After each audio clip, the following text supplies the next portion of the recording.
Hi welcome to Sherin's kitchen. இன்றைக்கி நம்ம கிச்சனில் பொங்கல் ரெசிபி பண்ண போகிறோம். என்னென்னு பார்த்தீங்கன்னா சக்கரை பொங்கல் பண்ண போகிறோம். ரொம்ப ருசியாக இருக்கக்கூடிய பொங்கல், அதுவும் குக்கரில் பண்ண போகிறோம். வாங்க அது எப்படி பண்ணலாம் அப்படிங்கிறத பார்க்கலாம். இந்த டம்ளரில் 1 டம்ளர் அளவுக்கு பச்சரிசி, அதே டம்ளரில் 1/2 டம்ளர் அளவுக்கு பாசிப்பருப்பு வந்து வறுத்து எடுத்துக்கலாம். கடாய் வச்சு பாசிப்பருப்பை போட்டுக்கலாம். இப்போ வறுத்துடலாம். நல்லா ஒரு கலர் மாறி வரணும். ரொம்ப கருக விடாமல் பொறுமையாக வறுத்துடுங்க. அடுப்பு சிம்மில் கூட வச்சுக்கலாம். பாசிப்பருப்பை வறுத்து நம்ம பொங்கலுக்கு சேர்த்துட்டோன்னா பருப்போட மனம் வந்து நல்லா இருக்கும். அந்த பொங்கலில் வெறும் பருப்பை நீங்கள் சேர்த்துட்டிங்கன்னா அந்தளவுக்கு மனம் கிடைக்காது. இந்த மாதிரி வறுத்துட்டு நீங்கள் பொங்கலில் வந்து ஊற வச்சு செஞ்சிங்கன்னா ரொம்ப சூப்பராக இருக்கும். நல்ல மனமாக இருக்கும் பொங்கல். பார்த்திங்கன்னா பாசிப்பருப்பு வந்து நல்லா வறுத்தாச்சு. லைட்டாக கலர் மாதிரி வந்திருக்கு. நல்ல மனம் வர ஆரம்பிச்சிருச்சு. பார்த்திங்களா, இந்த மாதிரி டைமில் நம்ம பருப்பை வந்து எடுத்துடணும். இல்லைன்னா ரொம்ப கரிஞ்சு போயிடும். அப்போ பொங்கல் பார்க்குறப்ப அந்த கருப்பாக ஒன்று முட்டையாக தெரியும். அதனால் இந்த பக்குவத்தில் நம்ம எடுத்துடணும். இப்போ இந்த அரிசி கூட சேர்த்துடலாம். இப்போ இதை கழுவிட்டு ஊற வச்சிடலாம். அரிசி பருப்பு கழுவி எடுத்தாச்சு. இதில் தண்ணி சேர்த்து ஊற வச்சிடலாம். ஒரு 1/2 மணி நேரம் கிட்ட ஊறட்டும். அதுக்கப்புறமா எடுத்து பார்த்துக்கலாம். அரிசியும் பருப்பும் 1/2 மணி நேரமாக நல்லா ஊறிடுச்சு. இப்போ இதை வேக வச்சுக்கலாம். அரிசியும் பருப்பும் குக்கரில் போட்டுடலாம். அரிசி பருப்பு போட்டதுக்கப்புறமா ஒரு நேந்திரம் பழம் எடுத்திருக்கேன். நான் எந்த வாழைப்பழம் வேணாலும் நம்ம சேர்த்துக்கலாம். நான் வந்து நேந்திரம் பழம் எடுத்திருக்கேன். அதையும் சேர்த்துருவோம்.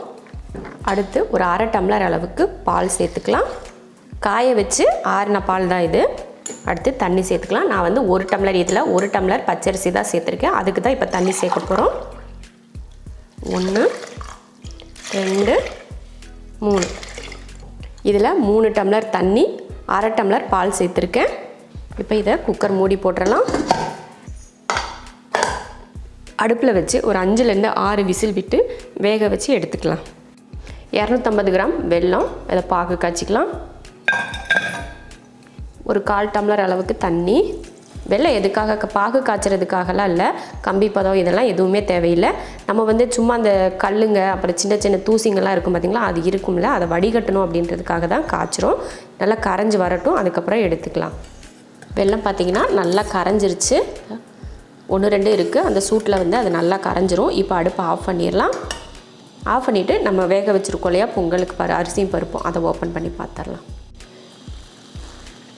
பாருங்கள், சூப்பராக குழஞ்சிருக்கு. அதில் நேந்திர பழம் போட்டிருக்கு பார்த்திங்களா, அதுவும் சேர்ந்து நல்லா இந்த மாதிரி குழைய வைக்கிறப்போ டேஸ்ட் வந்து ரொம்ப சூப்பராக இருக்கும். அது கூட பால் வேறு நம்ம சேர்த்துருக்கோம் பார்த்திங்களா, ரொம்ப நல்லாயிருக்கும்.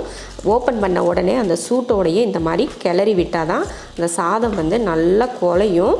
அதனால் உடனே குழைச்சிட்டு அதுக்கப்புறமா நம்ம சக்கரைப்பாகை வந்து இதில் சேர்க்கணும்.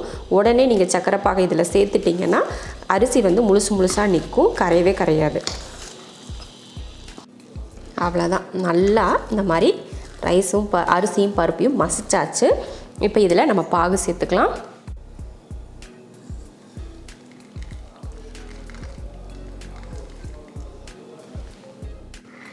வெல்லம் சேர்த்துட்டு அதையும் கலந்துருவோம்.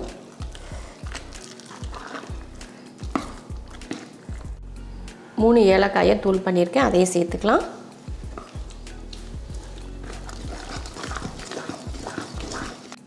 அவ்வளோதான். இப்போ ரெடி ஆயிடுச்சு. இப்போ நம்ம வந்து இதில் முந்திரி திராட்சை வறுத்து கொட்டிக்கலாம்.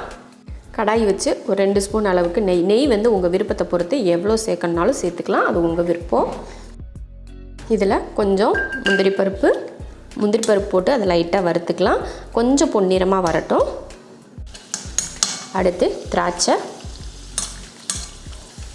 இப்போ அடுப்பு ஆஃப் பண்ணிடலாம். பொங்கலில் ஊற்றிடலாம். அடுத்து இந்த நம்ம கையில் ஒரு கைப்பிடி அளவுக்கு தேங்காயை இது போல் சின்னதாக வெட்டி வச்சுருக்கேன், அதையும் சேர்த்துக்கலாம். வறுக்கம்லாம் தேவையில்லை. அப்படியே பச்சை தேங்காய் தான் நான் போடுறேன். சேர்த்துட்டு அப்படியே கலந்து விட்ருவோம். ஒவ்வொரு பொங்கலுக்கும் அந்த தேங்காய் கடி போடுறப்போ டேஸ்ட் வந்து ரொம்ப நல்லாயிருக்கும். வறுத்து போடுறத விட இந்த மாதிரி பச்சையாக நம்ம போட்டோம்னா நல்லாயிருக்கும் சாப்பிட்றதுக்கு. பொங்கல் ரெடி ஆயிடுச்சு. இதே போல் சக்கரை பொங்கல் நீங்களும் செஞ்சு பார்த்துட்டு எப்படி இருக்குன்னு சொல்லிவிட்டு கமெண்ட்டில் சொல்லுங்கள். பிடிச்சிருந்தா லைக் பண்ணிவிட்டு ஷேர் பண்ணிவிட்டு நம்ம ஷெரின்ஸ் கிச்சன் சேனலை சப்ஸ்கிரைப் பண்ணி பக்கத்தில் இருக்க பெல் ஐக்கானை கிளிக் பண்ணி வச்சுக்கோங்க.